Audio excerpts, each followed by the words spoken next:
Buenas noches para todos. Un saludo para quienes están acá en el Templo Parroquial San Benito. Y un saludo también para los que se unen a nosotros a la Eucaristía a través de TVK y las plataformas que pueda tener la parroquia. El Señor les bendiga en sus hogares, doquiera que se encuentren en este momento, y quizá también los que estarán fuera del país, pensando en este momento en la fiesta de su parroquia. El Señor les bendiga. La liturgia de la palabra hoy nos invita a buscar la sabiduría de Dios. ¿Y en qué consiste? Allí está la clave. Y en torno de eso gira todo, y también en torno de ella giró la vida de San Benito,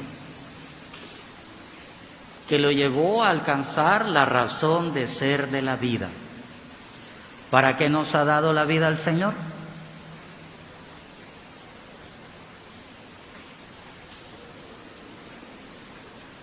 Para ser santos y así obtener la vida eterna. ¿Cuánto de nuestra vida la usamos para eso? Y allí está el desafío. Él lo descubrió y dedicó su vida a eso. Y allí vienen las prioridades, como dice el Evangelio.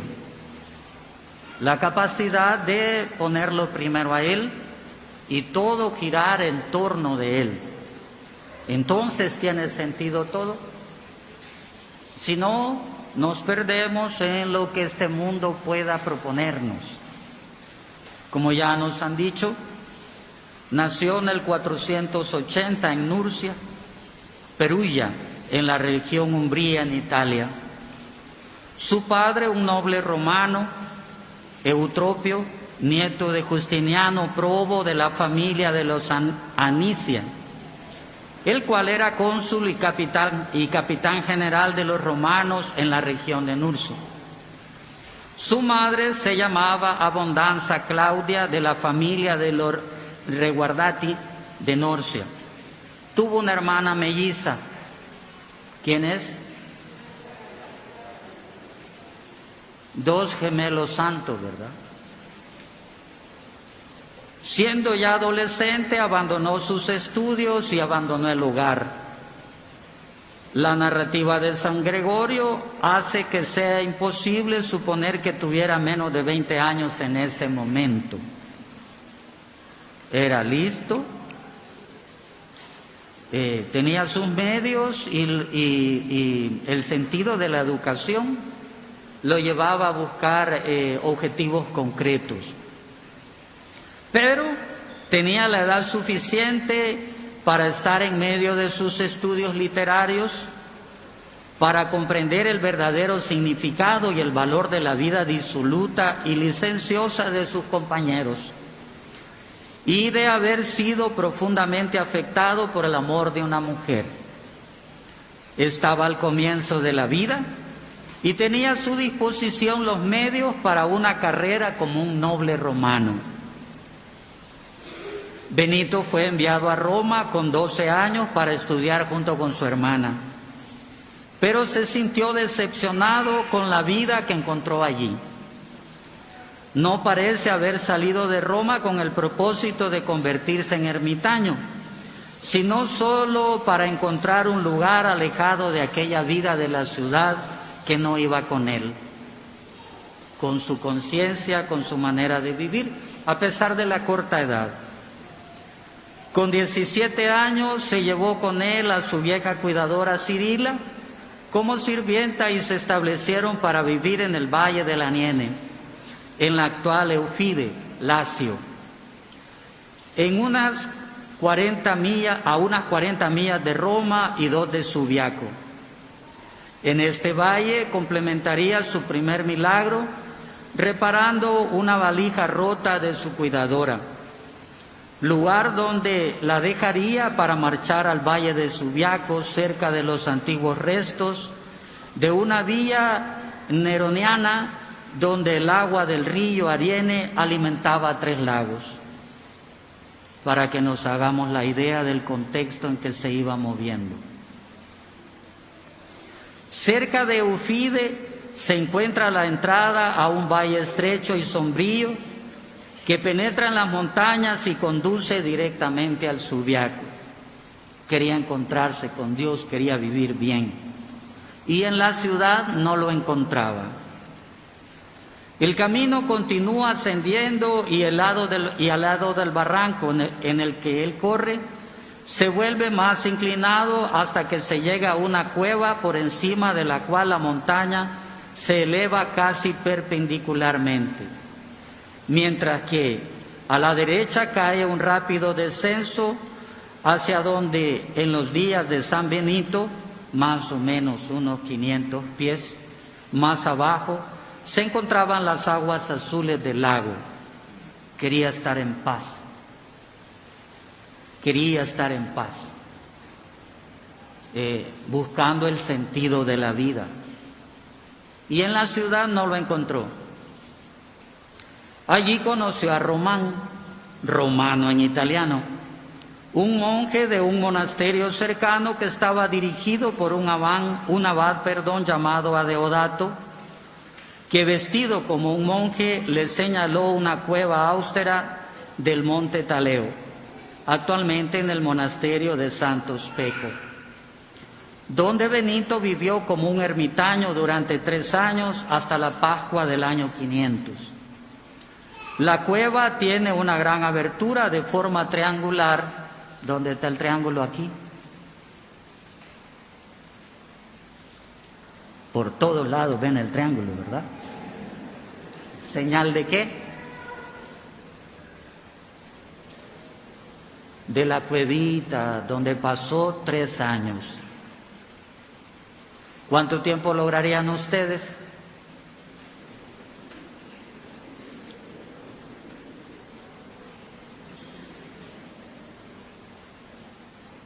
Ya.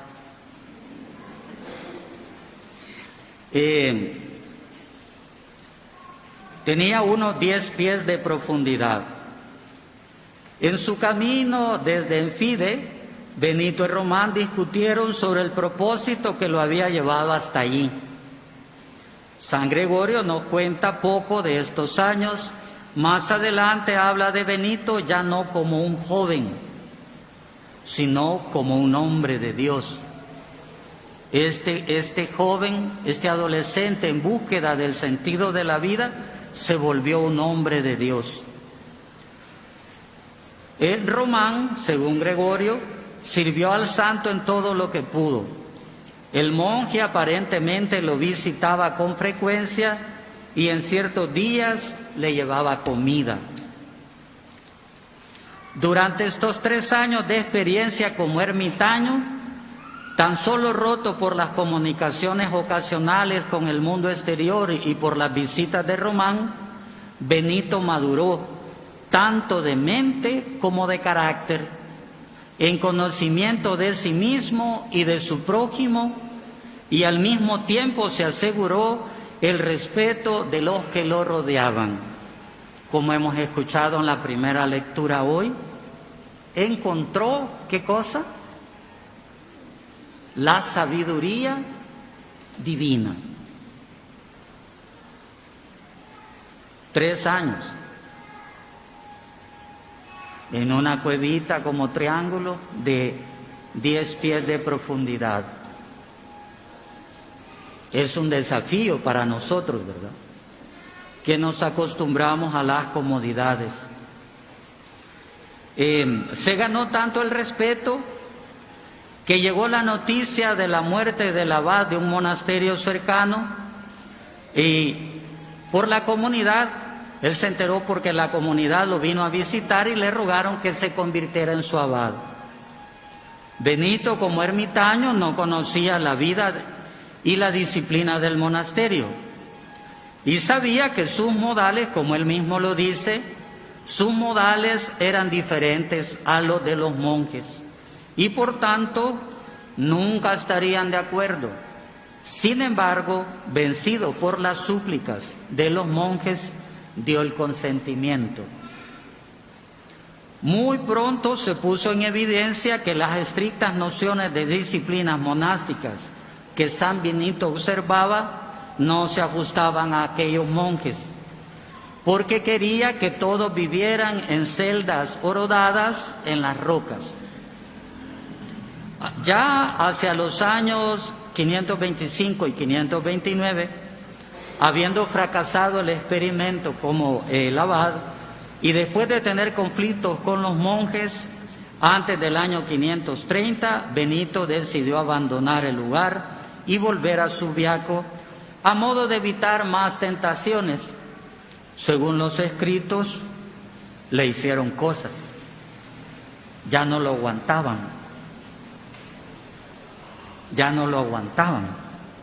como cuando la abuela corrige a los nietos, ¿verdad? Porque la abuela ya tiene una vida andada y ya sabe el rumbo que lleva el nieto si no se corrige. Pero el nieto quiere hacer su vida, ¿verdad?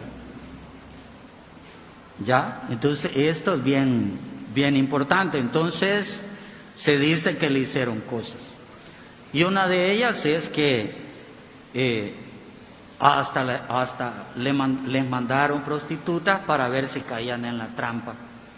Y por eso él mejor se retiró para evitar más tentaciones. Ni hablar el cuervo con que lo ponen, ¿verdad? ¿Qué es lo que lleva el cuervito que le ponen en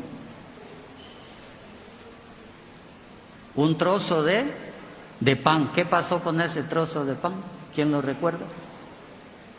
Se lo dieron envenenado para ver si así se deshacían de él.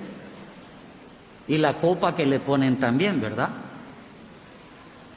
Se supone que en un compartir, los alegres que toman vino, le dieron la copita y estaba envenenada y se quebró. Entonces ya no lo querían. Él se largó. Entonces, en su regreso en el Subiaco, llevando una vida siempre austera y de propósito bueno, según la voluntad de Dios, se le fueron juntando más. Ya había en él como esta fama de santidad y milagros, además por su carácter. Allí en Subiaco se dice es el lugar donde más permaneció predicando la palabra del Señor. Ya mediados del 530 tuvo otro conflicto fuerte con el sacerdote de la zona, Florencio. Entonces mejor se trasladó a una colina entre Roma y Nápoles, donde fundaría el monasterio de Monte Cassino, sobre las ruinas del templo Apolo, según los datos, al que los habitantes de ese lugar rendían culto antes de su llegada. Construyó 2 capillas, oratorios dicen algunos. ¿Recuerdan dedicados a quién?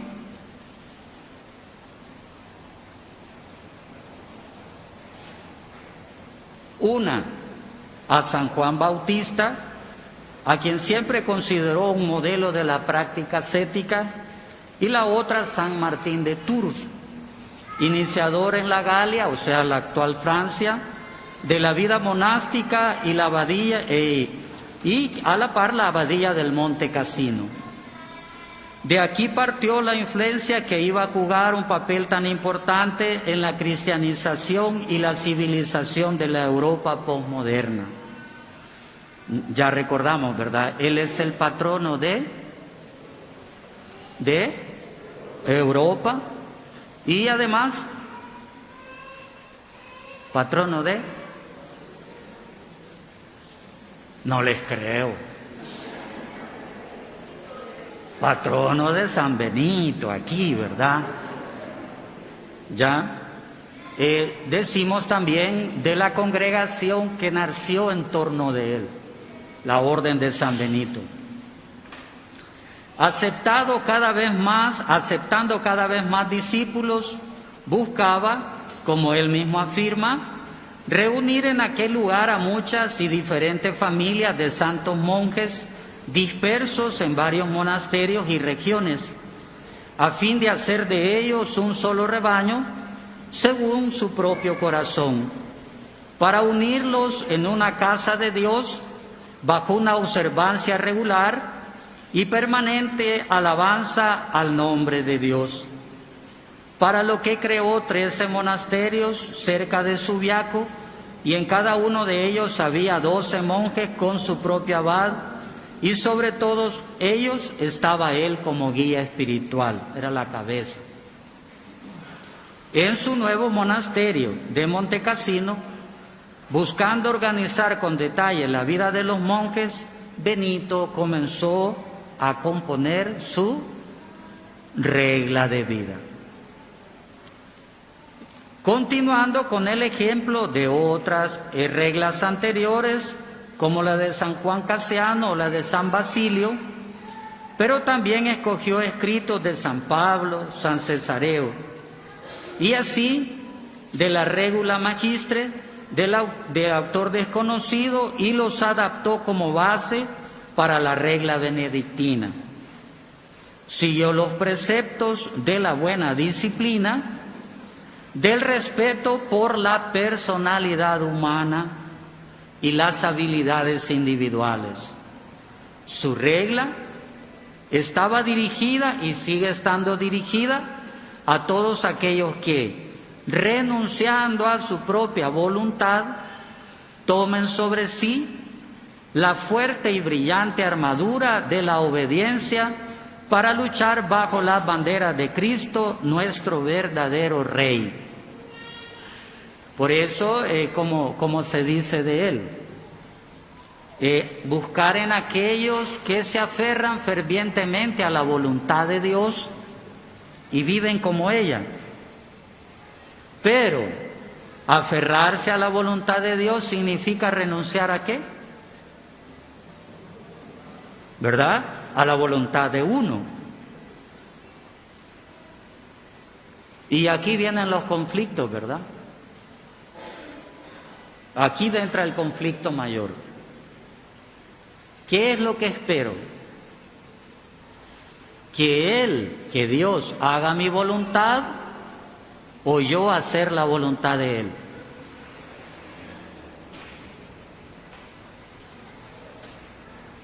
Allí está el conflicto. Y vamos más allá. ¿Quién es la criatura y quién es el creador? ¿Quién es la criatura? Digámoslo en primera persona, ¿quién es la criatura? Yo. ¿Quién es el creador? Dios. Entonces, ¿quién tiene que hacer la voluntad de quién? Yo, ¿verdad? Que es bien fuerte eso. Y por lo general, cuando nosotros rezamos oración de petición, ¿qué pedimos?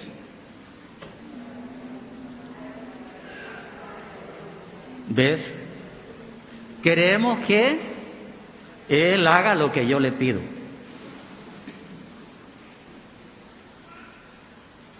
Y ahí está la sabiduría. Busquen primero el reino de Dios y su justicia, y todo vendrá por Dios. Si yo me encargo de las cosas de Dios, ¿qué pasa? Dios se encarga de las mías. Pero dar ese paso, abandonarse en las manos del Señor, es fuerte. Él lo dio en esos 3 años, en esa cuevita. Estaba todavía adolescente, pero entre más uno va creciendo en edad, ¿qué pasa? Crece en uno, ¿qué cosa? El ego, la soberbia, en que quiero que todos hagan lo que yo.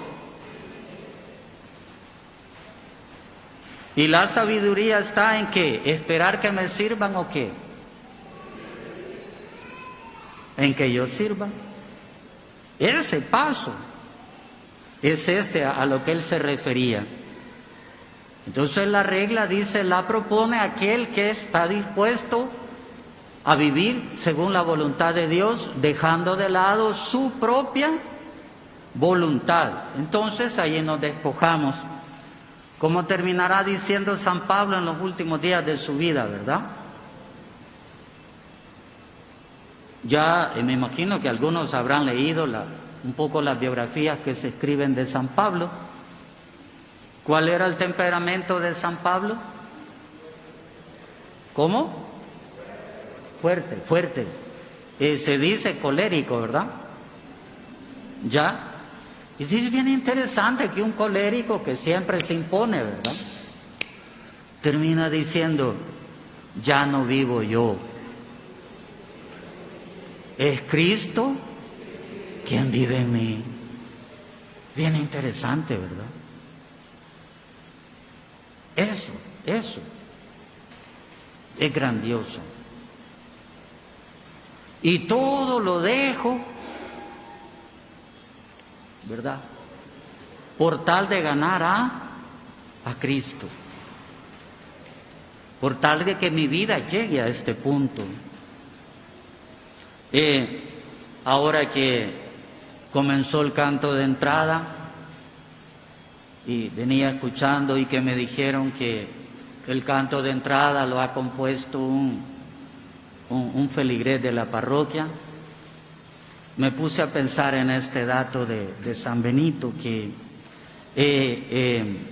él prescribe una vida de oración litúrgica, estudio y trabajo llevado socialmente en una comunidad y con un padre común. Introdujo también el canto coral durante la celebración del oficio. Me ponía a pensar eso, el coro, qué importante es. ¿Ustedes le cantan a Dios? ¿Sí? Y no importa la voz que tengamos, ¿verdad? Están los que tienen una voz privilegiada, la han trabajado. Pero de esto, ¿no? Ya a nosotros, los que tenemos el sacerdocio ministerial, nos toca observar la liturgia de las horas y la rezamos, pero los monjes benedictinos la cantan. La cantan. Y es parte de su entrega, de su santificación, alabar a Dios con el canto. Hermoso. Las dos piedras angulares de la vida comunitaria eran la estabilidad, la obligación de residir de por vida en el mismo monasterio sin necesidad de ser monjes vagabundos o mendigantes. Para aquella época, ya un santo mendigante por excelencia,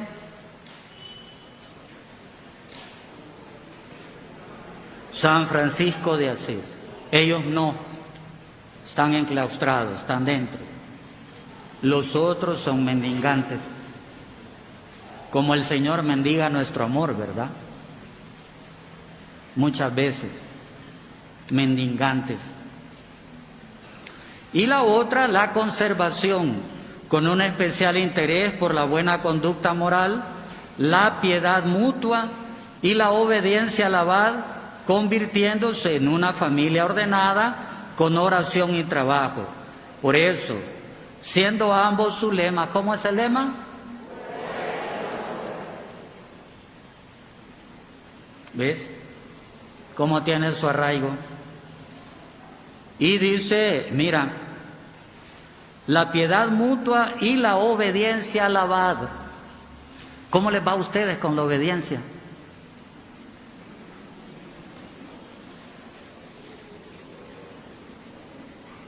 ¿A quién le hacen caso? Yo solo recuerdo a mi abuela de pequeñito, ¿verdad? Hace caso, me dice.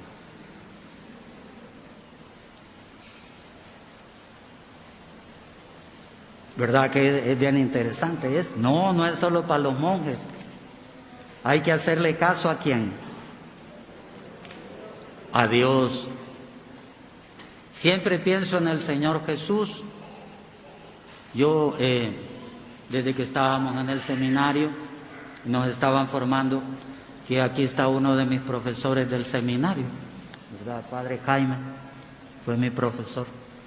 Y siempre pensaba en eso porque nos hacía motivaciones para que reflexionáramos fuertes.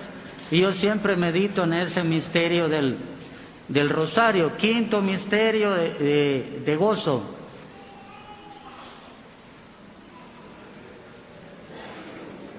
Jesús.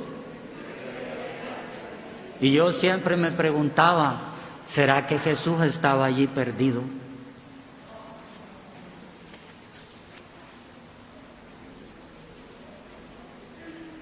¿Será que Jesús no sabía lo que estaba haciendo ahí?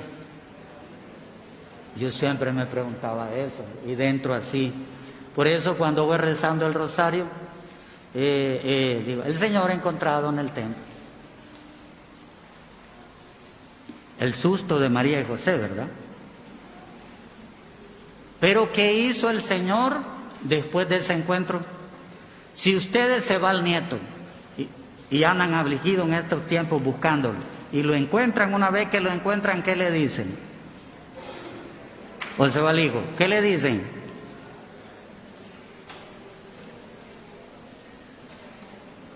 Un encuentro fuerte, ¿verdad? Entonces se imaginan cómo le habrá dicho nuestra Madre Santísima a él, ¿verdad? El evangelista es muy bueno como lo escribe, ¿verdad? ¿Verdad? ¿Y qué hizo el Señor Jesús después de eso?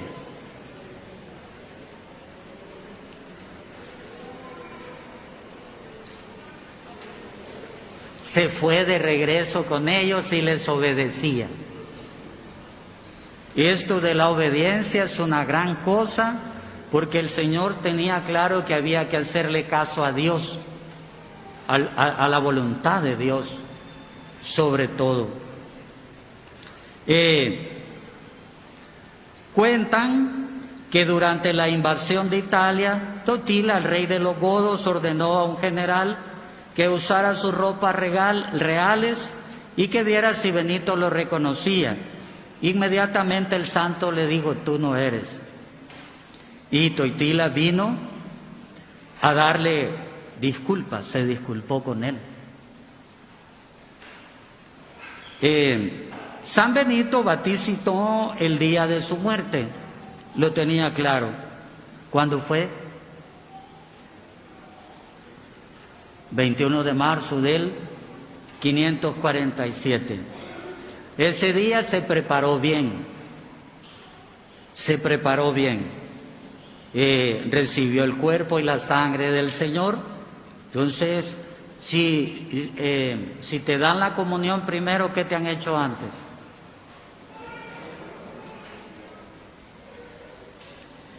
¿Ya? Y entregó cuentas al Señor. Algunos dicen que el día anterior lo pasó con su hermana, ya la gran tormenta que les agarró. Lo relata, está en la lectura que nosotros hacemos en la diaria del oficio de lectura. Y fue enterrado al final junto con su hermana allí en Montecassino.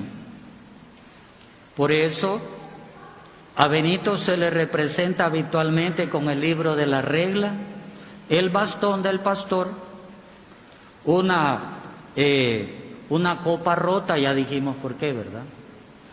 Y el cuervo.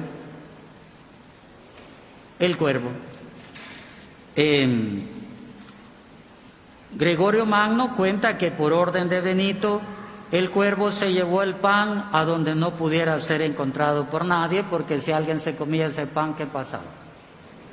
Y había muchos hambrientos. Ya lo hemos dicho, es el padre del monaquismo occidental, patrono de Europa, de la Orden de San Benito. ¿Y de dónde? Aquí es San Benito, ¿verdad? Hay que incluirse. Ya. ¿Qué nos queda entonces? Que siguiendo el ejemplo de San Benito, tomemos nosotros como regla el Evangelio y el magisterio de la Iglesia y busquemos vivir según esa voluntad. Cada uno en su vida, cada uno en su vida, santificándose en lo que hace, haciéndole caso ¿a quién? A Dios, haciéndole caso a Dios. Nuestros mayores, mi abuela, por ejemplo, mis abuelas siempre, nos vemos mañana, como dicen. Nos vemos mañana. Primero, Dios mediante, primero Dios. Primero Dios. Si nosotros ponemos primero a Dios en todo, nos santificaremos y nuestra vida será útil para los demás, porque todo estará en función de eso. Y los dones que hemos recibido de Dios servirán, ¿verdad? Que pidámosle cada mañana que nos conceda siempre ese don al Señor, conocer su voluntad y poder realizarla. Que así sea.